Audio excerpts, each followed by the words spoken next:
Welcome to MS study centre. এর মধ্যেই কিন্তু post basic BSc nursing entrance এক্সামের ফর্ম বেরিয়েছে। তো সেই ব্যাপারে আমি তোমাদের কিছু ইনফরমেশন দিচ্ছি যাতে তোমাদের ফর্ম ফিল আপের সময় কোনো রকম কনফিউশন না হয়।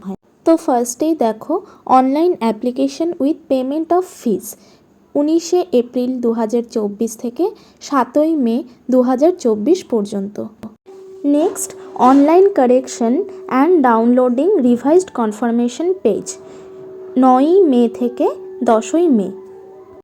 অর্থাৎ ফার্স্ট টাইম ফর্ম ফিল আপের সময় যদি কারো কোনো ইনফরমেশন ভুল প্রোভাইড করা হয় সেটা কিন্তু তোমরা কারেকশন করতে পারবে 9th of May and 10th of মের মধ্যে। এবং সেই কারেকশনের পেজটাও কিন্তু অবশ্যই ডাউনলোড করে নিতে হবে। Next, publication of downloadable admit card 21শে জুন থেকে 30শে জুন। এটা কিন্তু ডেট টেন্টেটিভ, অর্থাৎ এই ডেটটা কিন্তু চেঞ্জ হতে পারে। এবং ফাইনালি ডেট অফ এক্সামিনেশন 30শে জুন 2024। এই ডেটটাও কিন্তু টেন্টেটিভ এবং পরীক্ষার সময় দেওয়া আছে 11টা থেকে দুপুর 12:30 পর্যন্ত। Last, publication of result to be notified later, এটা পরে জানিয়ে দেওয়া হবে।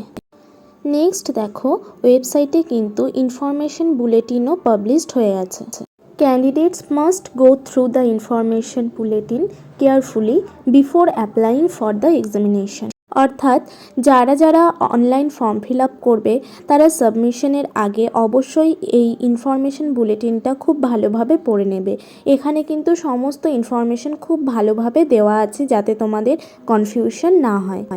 এখানে প্রথম পেজেই দেখো কিছু ইম্পর্ট্যান্ট ইনস্ট্রাকশনস দেওয়া আছে অনলাইন অ্যাপ্লিকেশনের জন্য।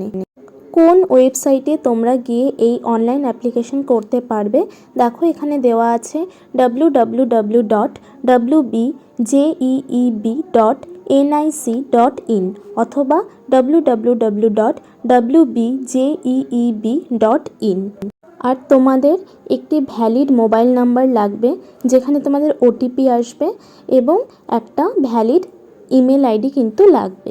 রেজিস্ট্রেশন ডিটেলস যেমন name, father's name, mother's name, gender, domicile and date of birth এগুলো কিন্তু ভীষণ কেয়ারফুলি ফিল আপ করবে, কারণ এই ইনফরমেশনগুলো কিন্তু পরে চেঞ্জ করা যাবে না। একটি রিসেন্ট কালার ফটো লাগবে যেটা তোমাদের স্ক্যান করে আপলোড করতে হবে।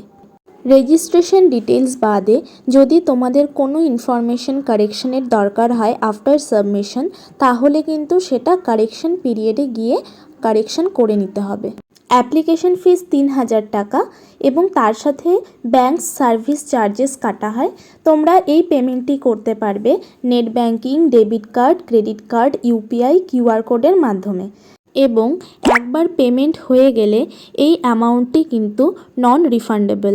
এবং দেখো, ইনফরমেশন বুলেটিনেও লেখা আছে লাস্ট ডেটের জন্য কিন্তু পেমেন্টের জন্য ওয়েট করবে না, কারণ লাস্ট ডেটে অনেক সময় পেমেন্ট ফেল হয়ে যায়, তখন তোমাদের অনলাইন অ্যাপ্লিকেশন কিন্তু সাবমিশন হবে না।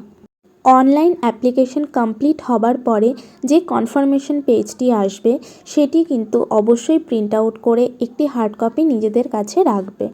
যতক্ষণ পর্যন্ত কনফার্মেশন পেজ জেনারেট না হবে ততক্ষণ কিন্তু অ্যাপ্লিকেশন ইনকমপ্লিট, এটা কিন্তু অবশ্যই ভালো করে খেয়াল করবে।